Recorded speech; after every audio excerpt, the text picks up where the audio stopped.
I decided last year to get a woodworker's bench because I've been doing a lot more serious woodworking. I added this vise to it. It's okay. It had this vise. This vise isn't. It's not amazing. Building a bench like this, really solid, maybe from scratch, or maybe buying a kit, or maybe buying an old one and modifying it. Suffice to say, a big solid workbench is one of the next things. So, someone needs to help Adam Savage with a bench design and vices that he likes. Guess what? It's gonna be me. Yeah, cheesy, definitely. The "it's gonna be me" meme is probably the most overused one. I don't care. I'm excited about this. I was a big Mythbusters fan. So it's going to be really cool to work with Adam on this. Now, anyone with any kind of sense of how business and marketing works can probably appreciate that it's good for me to have Adam Savage using and showing off the Twin Turbo Vise. But there's actually a few more reasons why making another bench makes sense for me right now.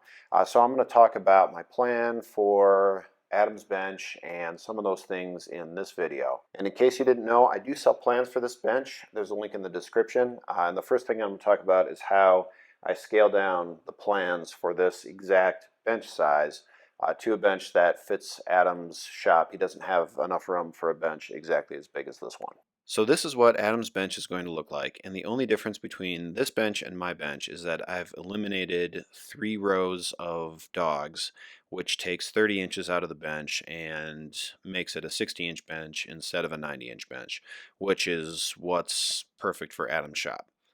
So you can probably see that 2 of the rows of dogs came from between the legs of the bench, so the legs got closer together, and the 3rd row of dogs was eliminated because the front vise straddles the leg of the bench instead of overhanging it. So although it's not practical for me to write up plans for every single possible conceivable dimension for the bench, it's pretty easy to modify the dimensions that you get with the plans that I sell to scale up or down the bench in this way in increments of 10 inches by eliminating or adding rows of dogs. Speaking of bench dogs, I can confidently say after using this bench for quite a while now that I really like the design I came up with for bench dogs. They can clamp at any angle and at any height, and the holes that you drill for them work with the kind of quick hold fast that I find really useful. So these dogs are great. The problem with what I did last time, it takes a lot of work to install them. I had to inlay a walnut strip with a magnet inside of it and then do some funny business around the flat face of the dog. It was not a particularly easy process. So I've been thinking about how to make this easier in a way that doesn't involve like drilling through the front of the bench and then plugging it up. That's just ugly. That's no good.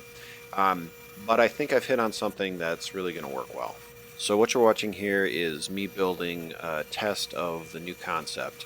And what you're seeing so far looks pretty similar to what I had to do for the old dogs as far as making the wooden top part. The only difference so far has been that I made a larger tapped hole. That's 9/16 coarse thread that I tapped into that top, which is larger than I think I used 1/4 before.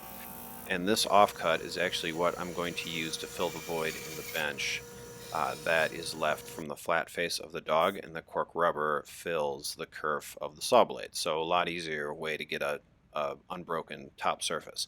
This piece of wood is going to simulate a bench top for this little test. So I drill a larger hole and then drill all the way through with a smaller hole just like I did before.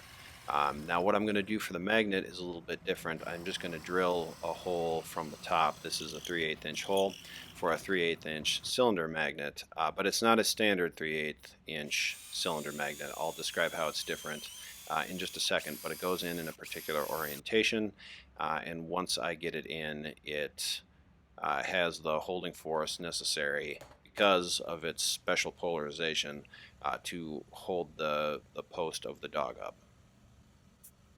So to build the dog, I use this post with a threaded end, and I'm thinking I'm probably going to try selling these along with the special magnet. I'm happy enough with this design that I think it's worth offering it for sale. Let me know what you think in the comments if you'd be interested in this. And oh, the special magnet. So the deal is It's polarized with its north and south poles on either lengthwise side of the magnet. It's called diametrically polarized. And some of you are saying you know where to buy diametrically polarized magnets. That's true, but it just so happens that working with MagSwitch, they're helping me source these. So not only are they tolerating my side business, they're enabling it. I'm greatly appreciative. And if you think that's pretty cool too, you should go check out MagSwitch. Link in description. 10% off. Okay, more reasons to build another bench. The last time I did this for my current bench, I needed to mill up and glue up a whole bunch of boards to make the two pieces of the split top bench. Now, what I wanted to do back then was just start with two big slabs of wood, mill and square those up, and then just go from there. Would have been a ton easier, would have looked a lot better. But I just didn't know where to get those. But I'm happy to announce that Matt Cremona is going to try to make this a thing that he commercializes. So as we speak, Matt is testing out the drying process for these big slabs. The drying process is the challenge. If it goes well, he's going to do a pre-sale and offer these to anyone. And my bench series with Adam could be a great launching pad for that pre-sale if it all goes well. So cross your fingers.